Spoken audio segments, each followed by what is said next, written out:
This is a mini slider. Okay, so let me refresh the preview. So what it is, it's a way to get someone's attention when someone gets to the page, and it slides in on the bottom left and it's fixed there. So if you scroll up and down the page, it won't go away until the user clicks this. So two things we're going to show you: how to customize the slider to look like this and to have these types of interactions, these hover effects. And also, number two, I'm going to show you how to add a cookie to this close button. Now, if you already watched the notification bar tutorial, one of the first tutorials I did for this program, it's the same thing. It's the same code, but I'm still going to go over it if you haven't watched it yet. So here we go. I'm going to try to recreate this. Not exactly, but as long you'll get the gist of it. All right. So here we go. I'm going to create a new page called work. All right. Now, first thing I want to do is let's go ahead and put in a slider wrapper. Okay. We're going to call this slider wrapper. I don't want to use the same class names that I already did, so you know that I'm not cheating. Okay. All right. So this is the thing that's going to make it fixed. So position fixed, and we want to put it on the bottom left. Okay. Let's go ahead and put some space because we don't want it completely on the bottom left. We want to add some space. If I look at the home page, see how there's this space right here.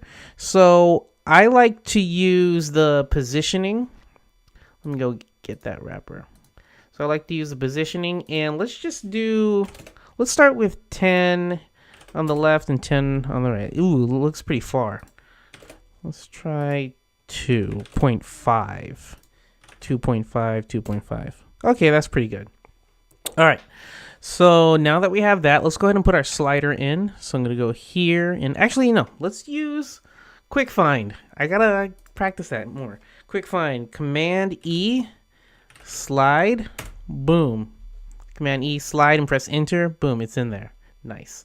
All right, so let's give this slider a class name. Hold Command Enter to get to this part right here. Let's give it, let's just call it slider. Cool, and let's give it a width. Pick a number, 400? I think I used 500. Yeah, 500 looks good. All right, so that's done. Let's go ahead and add some content into our collections. And so, into our slider. So I'm going to open up these elements, click on slide 1, and I'm going to add a div block, right? And I'm going to call this slide 1. Okay, the reason why I'm doing this is because with this slide 1, you cannot make this flex. You can't make this flex, grid, or anything. You can't customize it, so you have to do it with a div inside of the slide. Okay. Let's go ahead and set that width to 100% of its parent. So there you go. That blue line, that boundary went all the way 100%. And let's make this flex. And all the child elements will be on the bottom center. Okay. And now that it's bottom center, let's go ahead and put some text inside. There you go, bottom center. You know what? I'm going to go back to slide 1, and I don't want that all the way on the bottom. Let's give some padding. There we go. And let's go ahead and set the font. Something like that. Make it bold. And let's make it white. Cool. And lastly, let's go ahead and add a picture of a dog. Set it to cover. Cool. You can't really see that. Let's see if we do it like that. Here we go. This is a dog. Actually, there needs to be some... Can't really see the text. So what you can do with the text block is give it a name. I'm going to say slide text. And if it's set to display block, you can do this to it because it acts like another div with text inside. You can give a background, and let's round it out to like 20. Nope, 10. Let's bring that back. I've been doing a lot of 8s. 8, 16, 24, 32, etc. So I don't know. I'm trying to practice that. I think that's what designers do. I know that. I think Ryan and JP and the Webflow team do that. So I'm just trying to follow the masters. All right. So there's that. Yeah.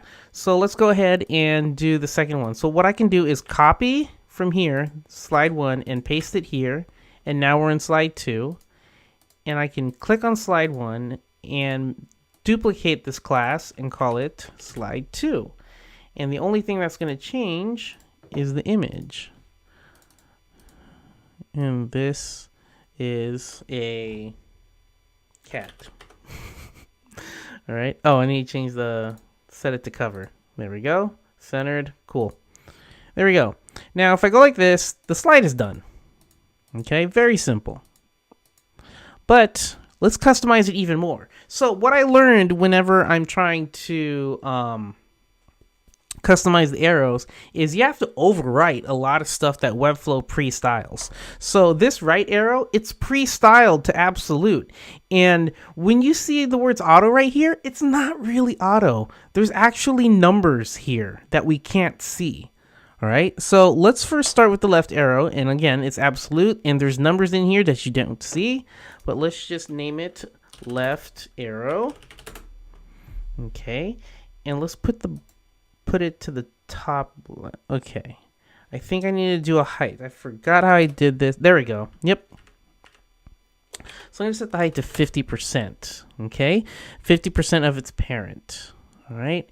And now I want to push it. Let's go pixels, negative 100 pixels. Okay, cool. So I'm going to push it. I'm going to keep going back until I get it just right there. Okay, cool. And let's go ahead and add a background color. And the background color I chose was this, so we're good. And now it's off the canvas, obviously. So let's go back to the slider wrapper. And that slider wrapper, we had it at 2.5. That was just to start. But now that we have our arrow, we can now play around with it and get a better feel of where it's going to be. There we go. That looks good right there. Cool. So there we go. This right arrow right now. So let's go give it a class name. Command Enter. Right arrow. Cool, cool. And we're going to go to the bottom left. And we're going to give it a height of 50%. And we're going to use pixels. So negative 1. I think it was negative 78. Not percent. Pixels. There we go. Cool. Oh, wait. See that little... Yeah. Let's fix that. It's not 78. There. It's 80.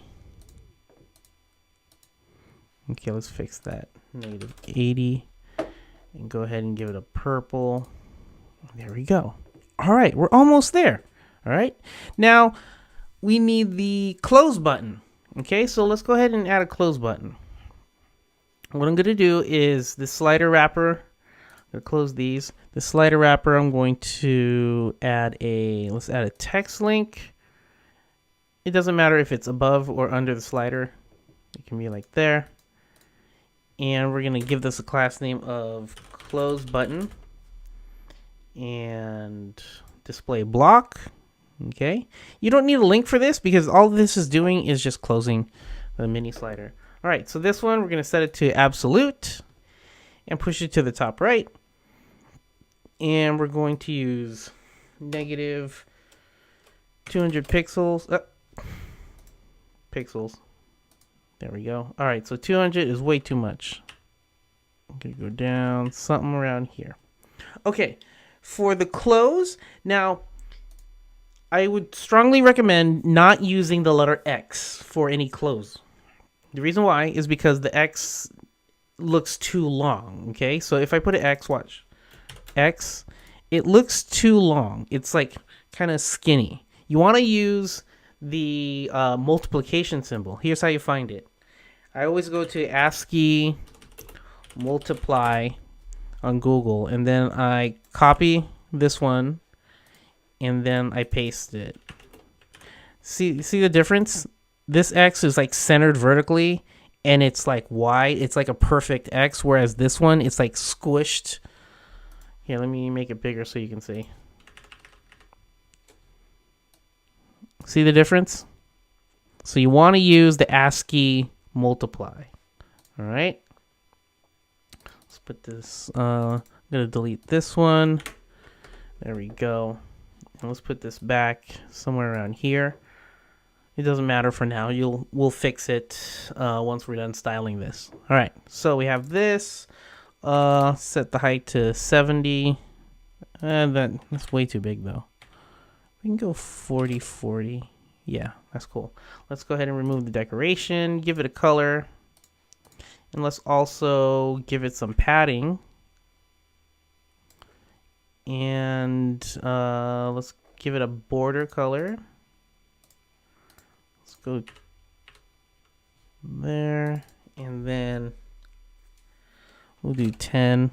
Okay, as you can tell, it looks very tall. All right, so we can fix this with the line height. We'll do 30. No? What looks good? I think 20 because it's half. I think 24. Gotta eyeball it. Yeah. All right. So now that's done. I think I'm going to move this a little bit closer so it has more context. Because if you have it out here, it's like, is this really the close button for this? But the closer you go with the element, the more it's like, oh, okay, this is going to close this. All right. I think that's good. Okay, so our elements are done. Now all we got to do is interactions, all right? So this one right here, this is easy. These are hover interactions. All right. There we go. Let me show you how I did that. I'm going to go into the, let's go to work. So we have this left arrow, right? And inside the left arrow, I'm going to drop in a div block. There we go. Make sure it's inside the left arrow. And I'm going to call this left hover overlay. Give this a height of 100%. There you go. Now it's the whole thing.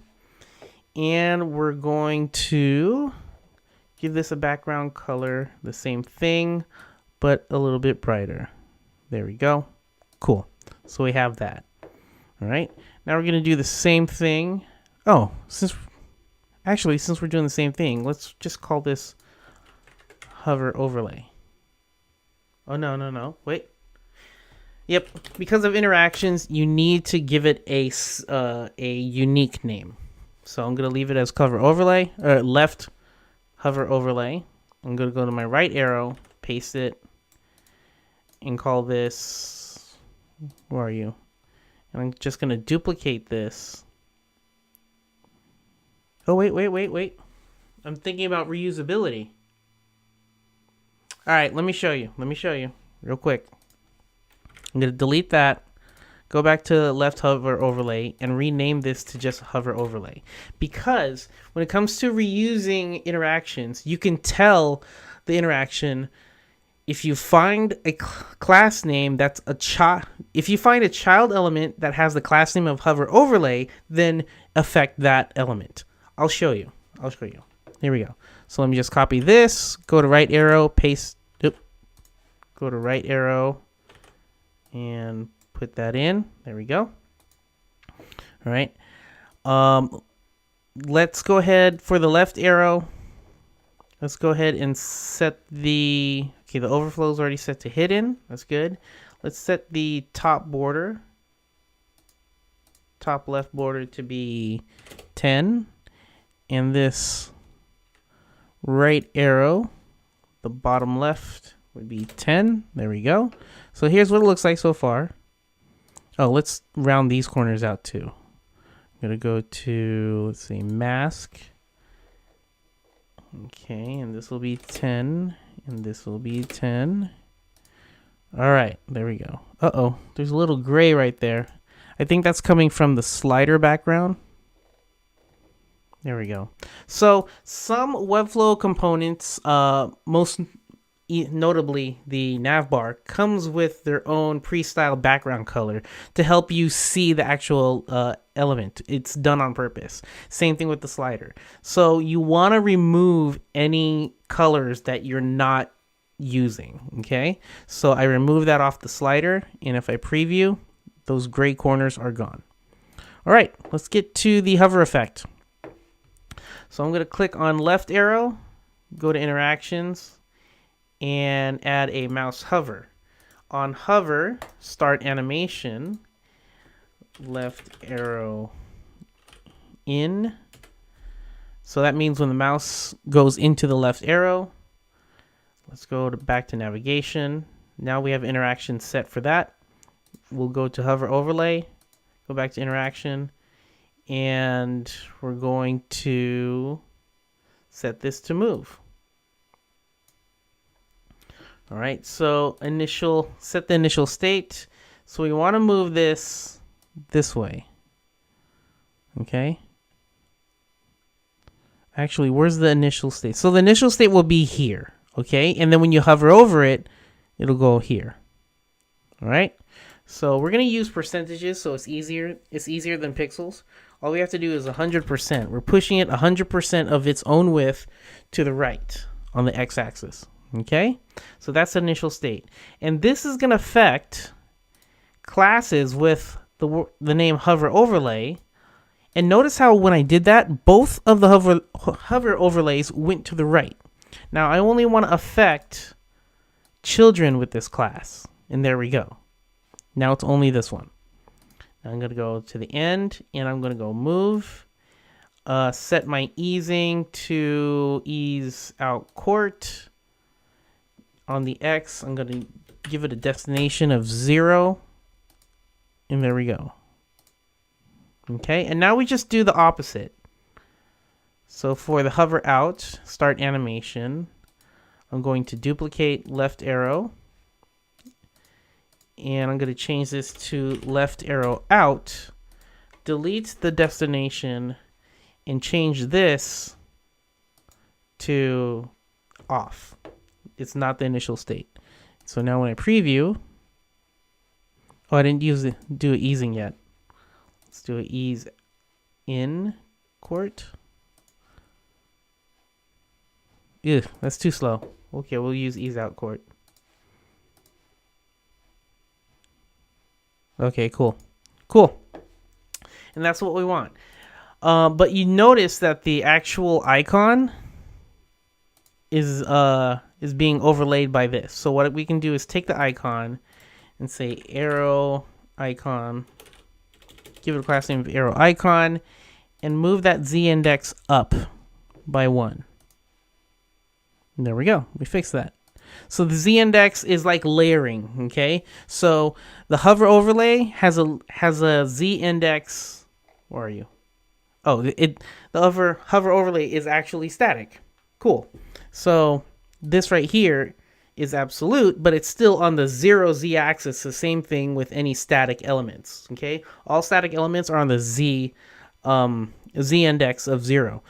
And if I put this as 1, the arrow icon as 1, it goes on top. All right. So I'm going to add that same class name to this one, arrow icon. Now it has a z index of 1. Now let's go ahead and do the right arrow. Go to interactions, mouse hover, okay, and left arrow in. And what I can do is just duplicate this, and we'll call this right arrow. And notice how it already affected the element, okay? But instead of 100, because the element would be on this side, we're going to do on the opposite side. So all we got to do is negative 100. All right, and then we'll keep this at 0. And let's go ahead and for the hover out, start animation, and let's duplicate left arrow out. There we go. Oh, right arrow out, and for this one, this will turn to negative, and there we go. Cool. All right, almost done. this close button right here. All right, this close. Let's go ahead and make this whole slider wrapper go away. Okay, so this close button, click the tap, start animation, close slider, go back to the slider wrapper, and we're going to move it. Okay, and we're going to move this -100%. Okay, it looks like it needs more, so let's go all the way off.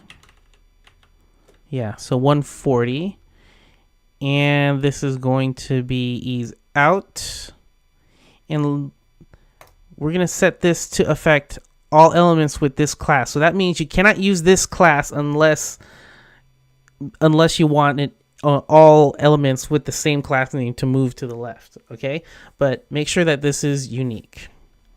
Okay, and the reason why we do this instead of this is because selected element, that means if you copy this same widget onto another page, you're going to see a caution sign and the interaction is going to be broken on that other page. It'll only work on this one page because Webflow Interactions is looking for this one particular unique element on that single page. So you cannot reuse this same interaction on other pages. The only way to do that is to go to class, is to affect the class, all elements with this class name. So when you reuse this interaction on other pages, it'll look for a class name rather than that one unique element on a completely different page. All right, so that's very important to note.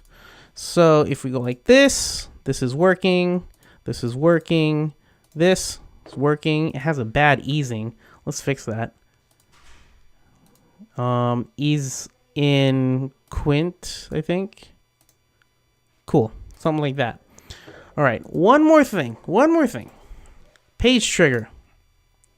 So as you notice on the actual working one, it waits a couple seconds. So it's like a notification. And I think it waits like, let's wait 3 seconds after the page loads. So how we do that is on page trigger, page load. When the page finishes loading, show slider, we're going to click on slider wrapper, back to here, and move. And again, you want to set to all elements with this class. All right, we're going to set the initial state. The initial state is -140%, so it's off the canvas. And then we're going to move and set this to 0% as its destination. And we'll do out quart. And oh, here's the part, the delay. 3 seconds. 1, 2, 3. There we go. We got those. We got this. We're good. That's the first part. Second part, super simple. You got this. The code, the custom code to add a cookie. Okay?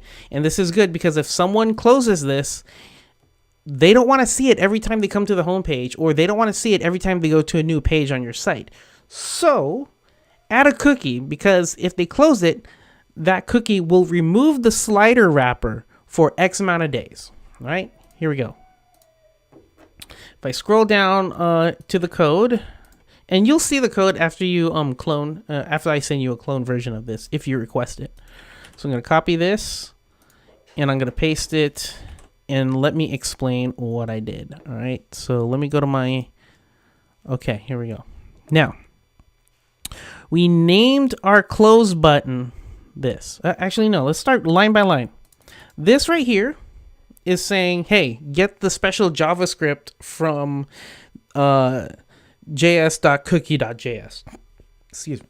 Okay, and the cookie name, when the cookie is saved on the user's computer, we're gonna name that cookie mini slider, and we can give it any value we want. We can give it any name we want. This is just, you know, for the cookie. This is for the computer to see, hey, is there a cookie named this? Okay. All right. So name these whatever you want. Now here's the part where it's looking for the cookie. It's saying get the cookie name, which is mini slider, and check if this cookie is not equal to undefined, meaning if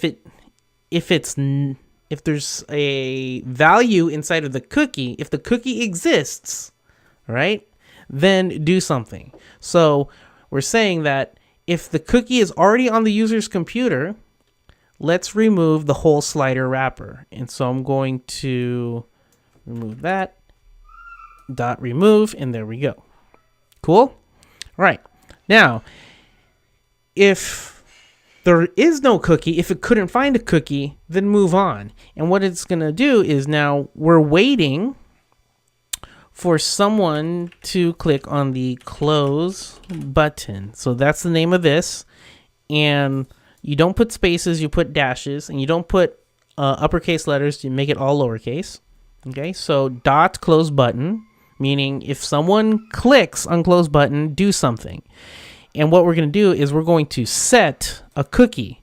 And the name of the cookie is going to be that. The cookie value is going to come from that. And expires 7 days. Okay, you can do 14, 365, whatever you want. This is up to you right here. Click save, publish. We're done. All right. So if you have any questions or you want to clone this widget, component, whatever, let me know. Just send in a request and I'll send it to you as soon as I can. Thanks again for subscribing, and I'll see you in the next one. As always, make the web beautiful. See ya.